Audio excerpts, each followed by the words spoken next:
let's just talk? Yeah, let's just Okay, let's just talk. So I was like, do I need more coffee? No, I gotta have coffee. Well, I've been teaching preschool for about 24 years and in lots of different environments, and every environment I've been in has been so educational to my role as a practitioner. I started off in a co-op, which was just that. I think that's what got me interested in early childhood, is that experience of working with children and parents. I was kind of shepherded into it by a group of people that had started it in the 70s, kind of almost Vietnam War era, and really learned about progressive ideals and Portland kind of through them. And then a teacher that I worked with there, we opened our own school. That would have been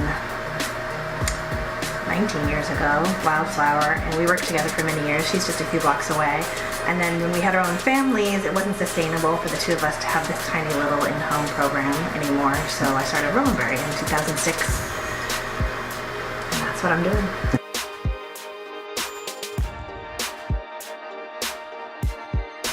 Yeah, I think we were strongly influenced by Bev Boss when we opened Wildflower, and even before. So Kim would laugh at this too. We started off by splatter painting the floors of the classroom to let the children know it was their place, and we had some really great times with the children. It was just full on nothing but constructivism, and there were things gained in that and things lost in that. We didn't have a lot of follow-through on project work. It was just every day, how are the kids feeling every day, without ever kind of encouraging them to finish a thought or provoking them farther along their path. Yeah. But then there was a lot gained because the children, they really owned that space and they owned everything in it every day. And it was just great times. So I'm hearing from you that your ideas have kind of evolved since then. But in what way was that Bev Boss inspiration, or that story about splattering paint all over the floor, in what ways is that inspiration present in Rowanberry? Yeah, well, I had to kind of go completely in the opposite direction, just being the extreme person I am, and experience something that I never had before, kind of like extreme structure, almost Montessori, in order to see what was missing in that. And then kind of, I feel like this year, for the first time in a long time, I'm finding my way on my own, partly because I'm teaching on my own. But the last several years, I had some teachers from a pretty refined Reggio environment here, and we had just gorgeous areas set up with specific provocations, and it was a lot about bringing children back to task. So it was the opposite of the full-on constructivism. There was lots of follow-through. And if we wanted someone to do a self-portrait, every single child did it. And we had them at 3 points in the year, and a lot of important work. But I feel like, and I wanted to experience that, and I experienced it for a few years. But I think towards the end, what my co-teacher and I were realizing is that some of the children's ownership was lost in the process. And so this year, teaching alone and with this very young group, I feel like we're striking a really lovely balance of having clay and paint available every day, for example, is what, do you know Sydney Gerowitz Clemens? No. Early educator out of the Bay Area, old school, really fascinating and wonderful woman, has come here several times to observe, and she's just always super frank with me. Like, I look around the walls and I see you. Where are the children? That kind of thing. It's like, oh my God, okay. And because I teach in such a small environment, I enjoy that. We have a good relationship, and I enjoy that hard criticism. Right. But one thing she told me that she just keeps repeating over the years, even though she's evolved too, is clay and paint every day. And clay doesn't happen every day because of our limited space here, but paint every day.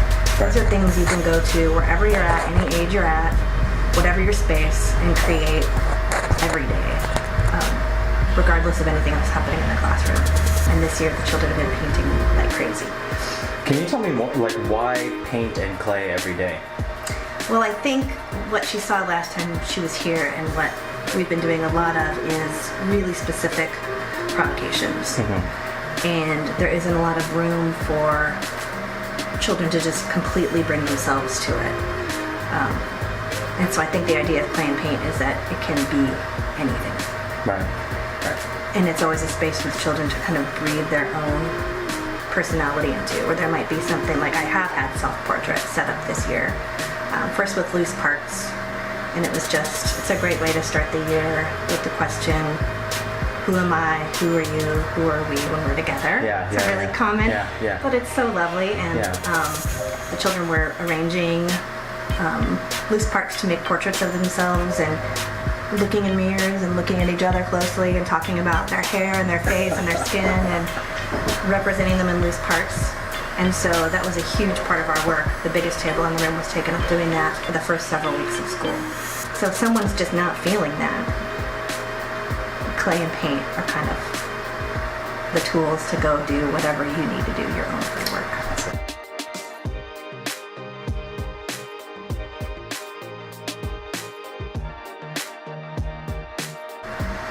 Well, that's a really good question. I'm not sure of the answer. I think there is a bit of separation that happens because when I come down here, I feel different. I feel tuned in a different way. Having my children both at the school and now they're not here anymore, that was interesting. For my daughter, she still really has a strong connection to Rowanberry because a lot of the children she went to preschool with, she's still in school with. So she had a play date with a friend the other day. They're 10 now. And it was so interesting. They came straight down here and started building together like they did when they were 3. And they were making a provocation for the children. And she'll often do that, come down and write something on the dry erase board for them. As far as being a director and being a teacher, those I feel are different. There's the work I do with the children, and now that I'm teaching alone, it's easier to just focus completely on the children when I'm here with them. We only have 4 hours together every day, and it's just us. And then there's the work of taking what we've done and translating it, mostly for the parents. Now, there were times when there were lots of school tours going on and I was having lots of other teachers down here, and then I was trying to represent what I did for them, and I haven't done that so much anymore. And I miss it, but it also takes a level out. So it's just the children and I, and then the parents and I. And it's a lot. It's easier. If I were to choose a role that I prefer the most, it's definitely being with the children.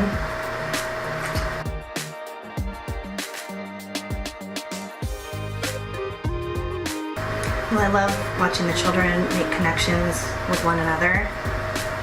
The work we do developing as a group, just like as a classroom community, when that starts to come together, I almost feel like it's all about that for me. The beginning of the year, I'm planning how can we support this and help it to happen. And then we're struggling in having it happen. When we come up with our classroom agreements and our strategies for problem solving, it's all about helping children navigate with each other and navigate their place in the world. And when it starts working, it's just so incredible. And then sometimes there's groups of children together for years and you're just riding that wave and refining it. So is it accurate to say that, the reason why you like seeing the connections that the children are making and what they're doing together is because of the joy you get out of it? Like kind of selfishly, like you're getting some joy out of it? Well, that's great. But no, the reason it's so exciting is because it's hard for children. My personal observation is that it's harder for children to feel connected to one another these days. I was just looking at some old footage of 2006 with my daughter the other day on the computer. And the whole class was playing. They had a year, that first year, where they did the Nutcracker together all year. And they dressed up, and it reminded me of old times with children too. And it's not so much that way anymore. Children come together in a classroom on the first day, and there are always exceptions, of course, but there's this sense of like a realization that there are other children in the world for the first time. As they look around, it's shocking, it's exciting, it's a little scary, and I've had children I remember playing at the light table in the entryway with a group of children, and at the beginning of the year, this was last year actually, and someone walked around the table over to me to say, can you tell that kid he took, the thing I was just holding? And these were nearly 4 or 4-year-old children. Yeah.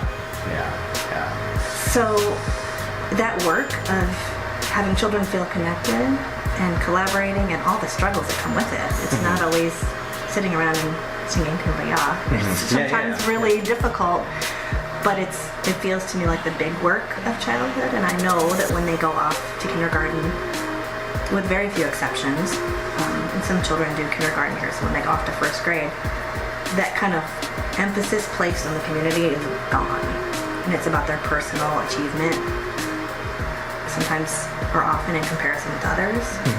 And so I don't see the point of starting that in preschool. It seems like this is your chance to realize who you are in community, like what gifts you have to share with your community and what your needs might be. So that's why I enjoy watching it so much, because it just feels important.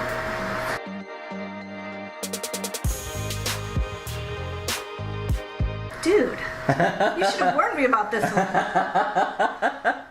Well, as an early educator, the social emotional component is huge to me, and I've often felt like it's the most important. I am so glad that my personal children are getting great academic skills in school. They're learning to become strong writers. But that's not what I value personally. I really value the social emotional. Because if we have people leave school feeling like healthy individuals that know how to contribute to society, they're interested in contributing to their neighborhoods and their communities and to the world, we'll be in much better shape than if we have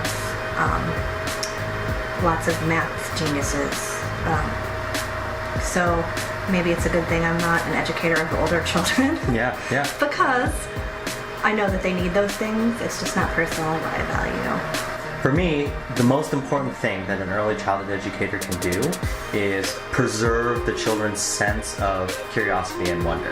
Like they're born with that. They're born with this desire to try and understand the world. Yeah. And our job, our most important job, is to preserve that. Do you agree, disagree, or Yeah. And we get to do that in preschool. That's what we're doing, is following their wonder and curiosity and wondering alongside them. And then the goal would be in older grades to just not squish it. Yeah, right? I mean, that's all I talk about. I say, like, if that's all you do, that's fantastic. Because, well, it doesn't need to be about me. But well, now I'm curious. We're having a conversation. Sure. Well, okay. Only one of us has a camera pointed at us. Yeah. Okay. Well, so one of the things another thing that I kind of talk about is, we're living in this information age. We're living in a world that's changing so rapidly, and we cannot possibly predict what the world's going to be like 20 years from now. And that, since that's the case, right, and we're educators, like, why would we think that teaching content and information is valuable? We might get to a point where content and information and what we're able to reproduce, like what we're able to say out loud about what we know, is irrelevant, because we can get that information readily. And so I'm always thinking about metacognition, like how to think. Teaching children how to ask good questions, right? How to think critically, how to collaborate. And you've mentioned collaborate or various aspects of collaboration multiple times already. But what's your reaction to that? What do you think about that? Yeah.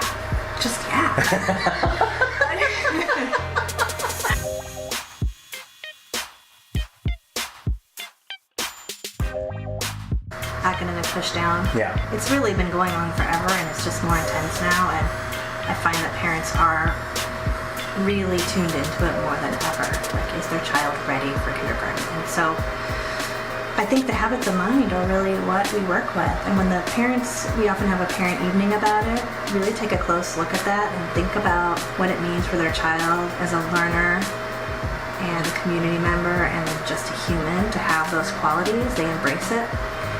I do sometimes get the, oh no, will Sarah, be ready for kindergarten. And then I just pull out as many articles as I can find, sit down with them and look at their child's journal with them and talk about the skills that they do have and what they already know. And what I know from doing this work for so long is that children it's kind of pre-academic skills. They have all this stuff ready to come to the surface. And as soon as they enter an academic environment where that's expected, unless there's a learning disability of some sort that hasn't been spotted, they just get right on board with that content and academics. Yeah. That's so funny that, here, let me just ask the question.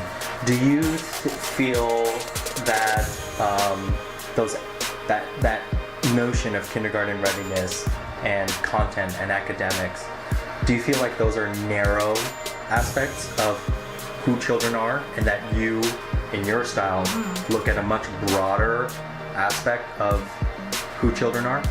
Well, definitely. Even just considering the rest of the world, to expect a child to be writing and then reading by the end of kindergarten isn't really developmentally appropriate, and a lot of the world knows that. So we have this kind of myopic thing happening in the United States where the expectations are leading parents to wonder what is wrong with their child if they're not doing such and such by such and such a date. And that's not how people work. While you're looking for things like dyslexia and kind of overall development to make sure a child's on track developing, many children won't be writing by the time they're in kindergarten. And that doesn't mean there's anything wrong with them, and it is just a slice of who they are. Do you ever find yourself having to advocate for children, or even for children to their own families? Oh yeah, definitely. I see them as so capable, and I think it can happen during a conference time with a concerned parent, perhaps a father that hasn't been as tuned into the daily pages and the newsletters and stuff, that just he thinks, well, this is all lovely, but I'm going to ask the hard questions now. But usually it's something over the course of a year, if people are paying attention, they're seeing their child's capability all year long, 2 years, 3 years long, and so they're well aware, and then their concern becomes, which is another whole story we touched on, where can my child go where his or her best abilities are going to be appreciated? Yeah.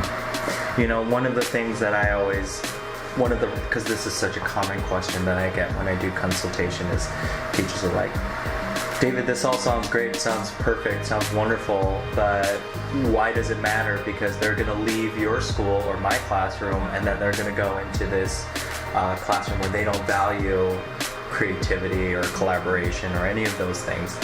And, you know, something I always say is, people talk about kindergarten readiness as if the children or, you know, the early childhood educators and the families are responsible for that. And the schools remove themselves from any responsibility of having them get ready for kindergarten, right? They should be ready. You said it yourself, like, this expectation about, you know, reading by the end of kindergarten is developmentally inappropriate, and which tells me that their teachers could spend some time learning about developmentally appropriate in practice. Yeah. And so it's like, are the schools even getting ready for kindergarten? Yeah, well, there's that old, our job isn't to get children ready for schools, it's to prepare the schools for our children. And I really believe that. They come into the picture just whole people with so much to offer. And I feel like a lot of our policy is made by people that don't understand children and are making policy based on fear. And I hope that I help parents understand that there's nothing wrong with their child. And some of the children are reading and writing, even in preschool, and that's lovely. But what else are they doing that's important? When they can learn to draw to think, and they can get that skill, and if their parents can understand what an important skill that is. My own children still draw to think, and I see that's a life skill. When you're trying to think through a problem and you know the best way is to put pen to paper and make your ideas visible, that's a way of thinking that lasts your whole life. And so do you ever find yourself having to, because something else that I believe is in this day and age where we're talking about universal pre-K and there's preschool promise and things like that. So early childhood education is all of a sudden getting a lot more attention. One of my biggest fears is that early childhood education loses its identity and gets consumed by K through 12 education. And what I'm hoping for is that instead of that, K through 12 learns from us, learns from early childhood education. For example, the way we hold families as central, characters, central protagonists to the early childhood experience. That's something that I think K through 12 could learn a lot from. Do you also believe that? Do you think that K through 12 can learn a lot from early childhood education? I do, and I talked about that in the interview for our program. I went on and on. I think there's kind of a hierarchy in the educational system, and many beloved friends and teachers I know have always looked down on what I do because I'm an early educator, and so that's part of the divide. But as early educators, we know we're connected to the children and understanding what the children bring to the institutions that they're in and how institutions can be flexible for the needs of children. And definitely K through 12 could learn from that. I'm grateful to the families who come to me for letting this be